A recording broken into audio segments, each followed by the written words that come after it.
There are 5 work habits that successful people carry into retirement that are quietly stealing away the joy from what should be the best years of their life.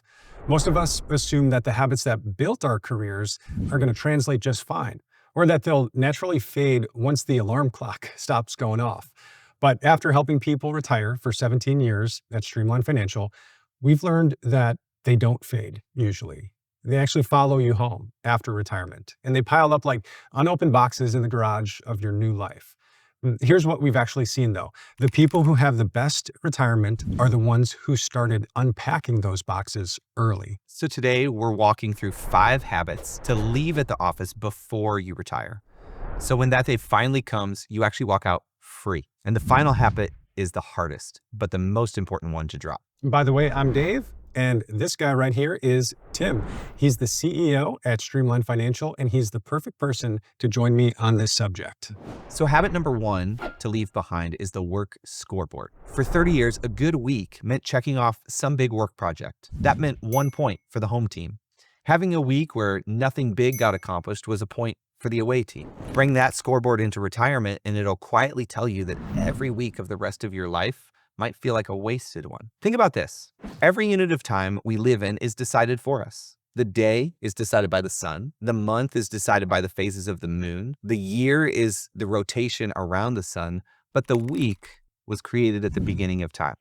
6 days of work and 1 day of rest. Yeah, our retired clients who walk the lightest, almost without exception, they already know some version of this rhythm before they retired. The ones who didn't, they show up at 60, having had what they call the good run, a good career, but they couldn't tell you the last week that they actually rested. But don't wait for retirement to give you permission. You won't get it because the weeks keep coming whether we pause or not. I want you thinking about installing a weekly Sabbath rhythm before you retire.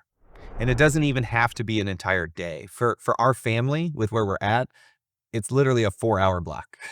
We eat together, we do something fun, and then we do something meaningful. Like we share about the week ahead, or we share a high and a low, we celebrate somebody, or we read something beautiful together. There's a really good book out there by Jordan Rayner called Redeeming Your Time. And it goes deep on this if you want to dig in. And one of my favorite quotes from it is, "The way you serve your employer well is by being fully present, doing focused work that yields tremendous output. The way you serve your family well is by being fully present physically and mentally when you're at home. In today's distracted world, being fully present is one of the most valuable presents you can give." The reason this matters in retirement is you need to stop measuring your weeks by the output and start measuring them by something better, which is the people in front of you. And the only way to have that muscle strong on day 1 of retirement is to start exercising it now. And here's why this one comes first. Until you set that rhythm, the next 4 habits will run you right back into that same trap. Most people that we sit across from, they don't feel lost in retirement because of bad investments. They feel lost when their calendar isn't intentional. But to build out an intentional calendar, you have to actually have open spaces. Which is why the second habit you need to drop is the always on reflex. I was on an airplane the other day traveling with a friend of mine, and he pulled up his inbox and he just said to me, "Sometimes I wish email never existed." And I could relate. Even on an airplane, we're always reachable, and it's more than we can handle. All of us have too much coming in. So the inbox is the obvious version. The phone is another, but the version that we see most often in retirement is the one that nobody warns you about. It's the constant low-grade pull to feel productive every minute. The instinct that you always have to be working towards something. Because after 30 years of productivity and work and career, this is not just a habit. It's become a part of your nervous system. Right? And here's the part that catches people off guard. They retire expecting that pattern to dissolve naturally in retirement, but it doesn't. It goes looking for new things to attach to, whether it's the yard or the grandkids calendar or the home renovation list or just the projects that you've been putting off for so long. Or maybe it's even like a travel itinerary that you want to, all these things that you want to do. Anything that keeps the engine running, pretty much. So let's solve this now before retirement. So here's a practice we've seen clients thrive in. Every night, write down 3 things you're going to do tomorrow. Then in the morning, don't open email or anything else until you've finished number 1 or number two. Because email is reactive, news is reactive, but that list that you wrote the night before, those are probably the things that matter the most. Yeah, and the point is, this isn't a reflex you can drop on retirement day. You really should start practicing it now. And I'll add one thing. The clients who do this exercise the year before retirement, they almost always tell us that the same thing 6 months in. They say, I thought I'd miss the noise, but I don't. I do miss being needed. So that's a problem you can actually solve. But the always on reflex gets in the way. So drop the reflex now while you've still got the work scaffolding around you. And while you're dropping that reflex, why not pick up one that brings you huge joy? Which brings us to habit number three, the one that stops you from living in the now.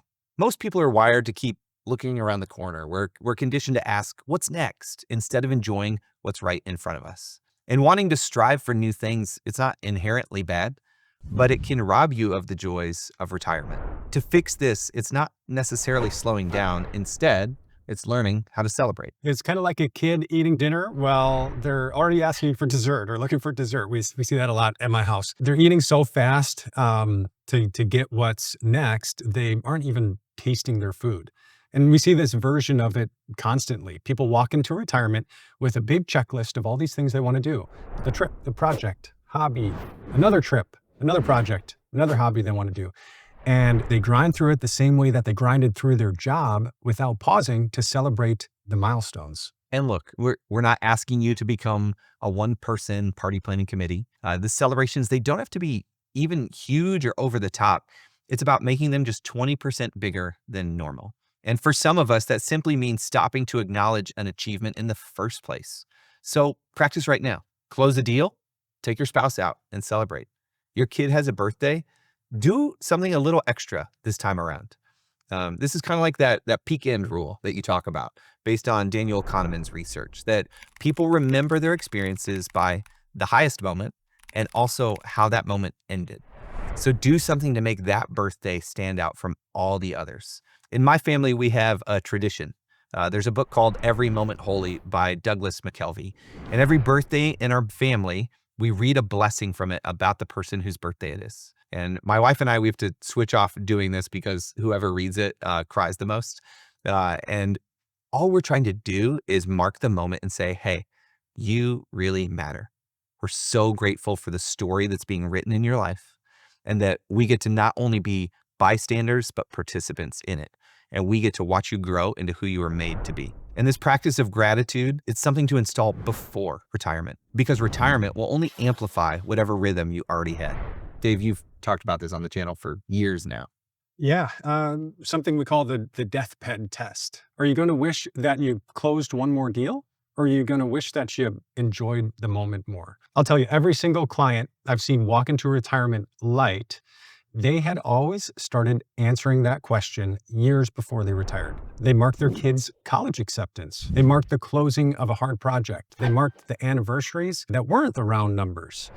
None of it was super big. They might have even marked very small moments throughout the day that brought them joy. But all of it was on purpose. The ones who arrived heavy into retirement, almost every time, they were doing it for the first time on day one in retirement. And the muscle wasn't there yet. And everything still felt overwhelming. By the way, if you don't have a financial planner that's talking to you about this stuff, in addition to the best investment and tax strategies for retirement, we'd love to talk to you. I added a link in the description to connect with us. So we've talked about learning to rest and celebrate and not becoming a putz. But some people take that advice and then they think it means doing this fourth habit instead. And the fourth habit to drop is optimizing every minute. The calendar blocking might have served you for the last 30 years, but bringing it into retirement can sometimes be against the whole point, right? You'll be trying to make every minute count and you might end up missing the day. It's like trying to sprint down the block for a faster time from sunrise to sunset, when really you should be riding a bike along the coast and stopping to catch some lunch and then see the sunset. And honestly, this habit is one I've watched eat the first year or few years of retirement more than any other on the list. It's that sprinter's muscle, that high achievement muscle that's all too well trained. Tim, walk them through how you frame this around Streamline. Yeah. So here's a phrase that we use. We say we'd rather be effective than efficient. You see, they're not the same thing. Efficiency is doing things quickly. Effectiveness is doing the right thing. Here's an example. Somebody emails you a question. The efficient thing to do is choose one of those auto responses the AI is telling you and hit reply, and then boom, done, out of your inbox, out of my face.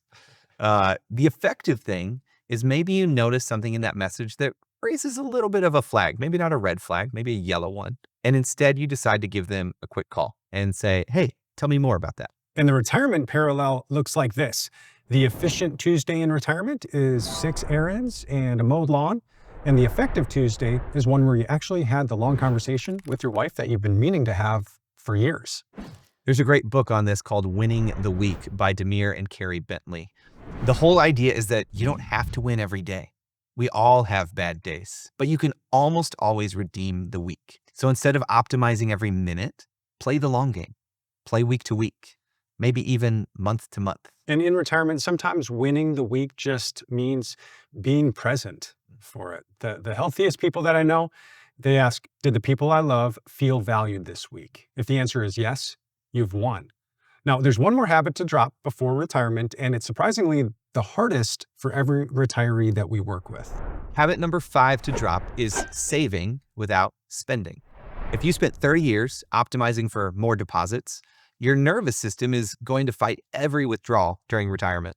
Yeah, it sounds kind of crazy if you're not there yet. This is the single most common thing I hear in our conversations. We get to year 2 or year 3 of retirement, and the portfolio's way bigger than they thought it would be the day that they retired. And the math worked and things are working. And the retirees with 3 million in their accounts are acting kind of like Ebenezer Scrooge because that saver brain didn't retire when they did. It just changed jobs. That same instinct that built the nest egg is now refusing them to let it touch it. So it's not really your fault. It's really just a habit over 30 years, like all of these. But that's the hardest one that we've seen to correct. Yeah.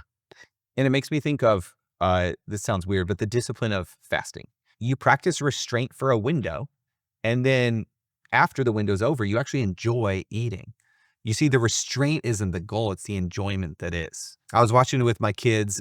There's a documentary show called Limitless, where Chris Hemsworth, who's Thor, right? Yeah. And Peter Attia, the longevity expert, they did a 4-day fast together. And on day 4, they spearfished, caught a fish, cooked it on the beach. Both of them, when they had it, they had tears in their eyes when they ate because of their gratitude for the food. They said it was one of the best things they've ever tasted. You see, restraint is meant for maximum enjoyment.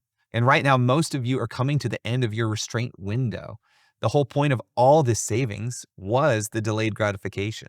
So try this if your situation allows, and I don't know where you're at, but if you're saving 20% of your income right now, let's say, try carving out 5% for enjoyment. So make it a 15 and 5 split or 18 and 2. The point is that you practice spending a responsible amount before retirement hits. The 15 and 5 muscle starts now, while there's still a paycheck on the other side of the budget. That's why this is on the list of things to drop before retirement, not after. We check in with our clients to find the right percentage for spending every year, and they're usually surprised with how much they can get away with. It's true. So if you've been listening and one of these habits to drop just landed harder than the rest, then that's the one. We'd start there. And tell us in the comments which one felt the heaviest, because we read every one. And if you want to see what's waiting on the other side of retirement, go check out our video on the 5 things that disappear after you retire. We'll see you there.